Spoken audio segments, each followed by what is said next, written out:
Raider Nation, listen up. The silver and black are making moves, and it's time to break down what the 53-man roster could look like after OTAs. No fluff, no distractions, just pure Las Vegas Raiders football. So, if you're the kind of fan who lives and breathes this team in the heart of the offseason, you're exactly where you need to be. Now, let's dive into what this roster might really look like post-OTAs. I always kick things off with the quarterback room, and yes, some fans have been throwing out wild takes lately. Let's clear things up. The 3 QBs I'm locking in right now: Geno Smith, Aiden O'Connell, Cam Miller. And no, despite what you might have seen floating around online, Geno Smith is your QB1. No controversy, no drama, just facts. As we count out all 53 players, keep in mind, the numbers you'll see next to names aren't rankings. They're simply part of how we tally up the full roster together. Now, with quarterbacks locked, we move on to the running back room.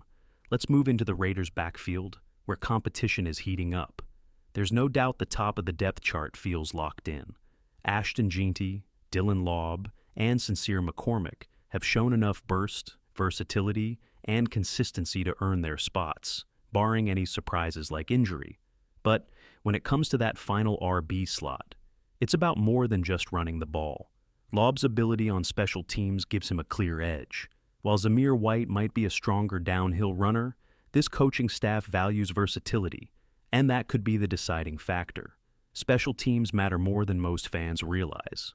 Now, let's head out wide, because this wide receiver room is crowded and loaded with different play styles. From speed to route running to red zone threats, the Raiders have options. For this projection, 6 receivers make the final cut: Jacoby Myers, Jack Besh, Trey Tucker, Tommy Mellett, Dante Thornton Jr., Kyle Phillips.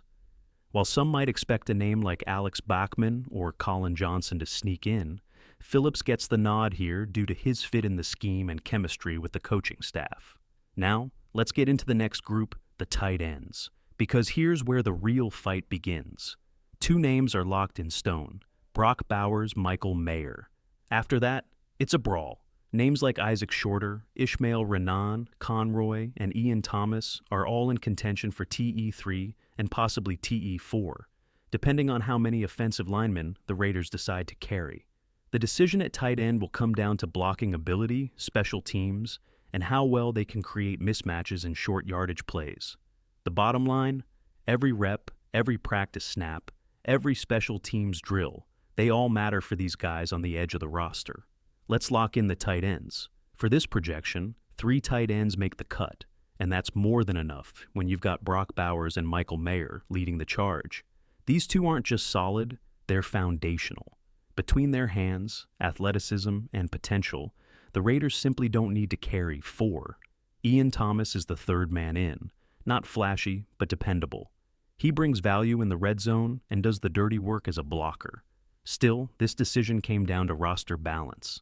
The defensive side has more question marks, and that means keeping extra depth there. Now, let's shift to the big guys up front, the offensive line, where everything starts. The following names are near locks based on performance and fit in the system: Colton Miller, Dylan Parham, Jackson Powers, Johnson, Alex Kappa, DJ Glaze, Jordan, Meredith, Charles Grant, Caleb Rogers. That's 8. The 9th and final spot? Dalton Wagner gets the edge over Thayer Munford. Here's why. Wagner has outworked and outcompeted this offseason. Munford missed key practices with an undisclosed issue, and internally, there's chatter that he's slipping behind. In a room where mindset matters, Wagner's grit fits the culture this staff is trying to build. If the Raiders are serious about competing in the trenches, and they are, then this is the kind of battle that decides careers. Now, let's flip it over to the defensive side of the ball, starting with the edge rushers. This group starts with 3 no-brainers: Max Crosby, Malcolm Koonce, Tyree, Wilson Crosby is the engine. Koonce stepped up big last season. Wilson is still developing, but he's got raw tools you don't give up on. The final spot? This time it goes to Charles Snowden, not Andre Carter. It's a calculated move. Snowden's still with the squad despite a pending legal situation. That tells you the team feels confident he'll be available. Plus, Snowden's work ethic and locker room presence have earned him respect. He competes like a Raider should.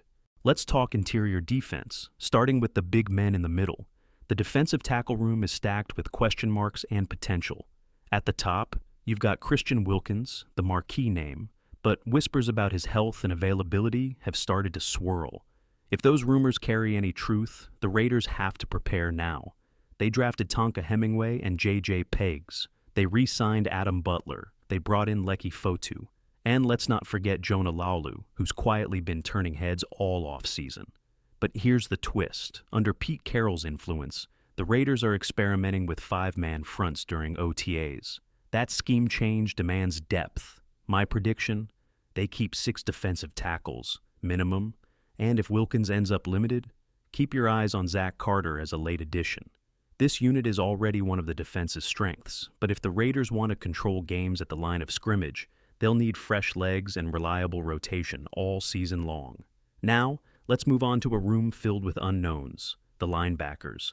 The only sure things right now are Devin White and Elandon Roberts, both brought in this offseason to stabilize the core. After that, it's wide open. The Raiders are taking flyers on upside. Matt Jones, UDFA, Jalen Walker, UDFA, Michael Barrett, who brings familiarity from Michigan, Cody Lindenberg, a 7th-round pick Jalen Smith, added during rookie minicamp Amari Gaynor, UDFA, Tommy Eichenberg.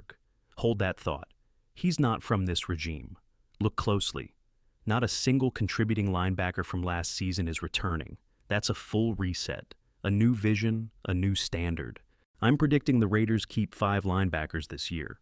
Last year they kept 7. After the draft, I had them at 6. But the numbers just don't work if you want depth in the trenches and flexibility in the secondary, which means someone's getting an extra spot. And don't worry, Jeremy Chugs has your back while I'm out. Follow him too if you want to stay in the loop for any breaking Raiders news. Let's move to one of the most competitive rooms on the roster. The cornerbacks. This group is full of talent, but the real battle is happening on the outside. That's where the action is. That's where the magic is going to happen. Now, when it comes to the nickel corner spot, things get a little murky. I don't think the Raiders have fully decided what they want to do there just yet. Because of that uncertainty, I've got the Raiders keeping just 5 cornerbacks this season. Why? Because we're seeing more safeties getting reps at nickel during OTAs. That shift changes everything. Here's who I've got locking down the outside. Jacorian Bennett, Eric Stokes, Darian Porter, Cameron Richardson. In the slot, it starts with Darnay Holmes.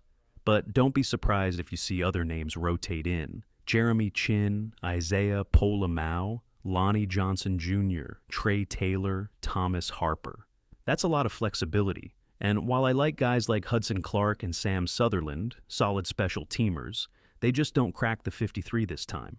Chris Smith is another great person and locker room presence, but right now, the roster demand is higher than ever. So here's what I'm doing differently. I'm keeping 5 safeties. That's 1 more than my previous 53-man projection. Why? Because Patrick Graham is clearly leaning on hybrid defenders who can play both deep and in the slot. And the biggest riser? Thomas Harper. He wasn't in my last prediction, but he's here now. He's been getting real snaps at free safety and nickel. And based on what I've heard, some believe he's outplaying Darnay Holmes right now. That's huge. Now, we can't forget the special teams trio, Daniel Carlson, A.J. Cole, Jacob Boben-Moyer. That rounds out your 53-man roster. Those are spots 51, 52, and 53. I know what some of you are thinking. Isn't it too early for a full roster prediction? Maybe, but let's be real. Some people think it's too early to be watching Raiders content in June. And yet, here you are. That's why you're different. I'm aware I left off some fan favorites. If I had to guess, I think Thayer Munford might be the most controversial omission. Other bubble names you'll probably call out: Jalen Smith, Andre Carter, Mello, Dodson, Chris Smith, Colin Johnson. These are your final 10 bubble players. A lot of them are a bit older, which means they might not qualify for the practice squad. But still, expect to see many of these names on the practice squad when the dust settles. If you've made it this far, do me a favor. Subscribe. Turn on notifications. Because even during wedding week, I'm bringing you new Raiders videos every single day.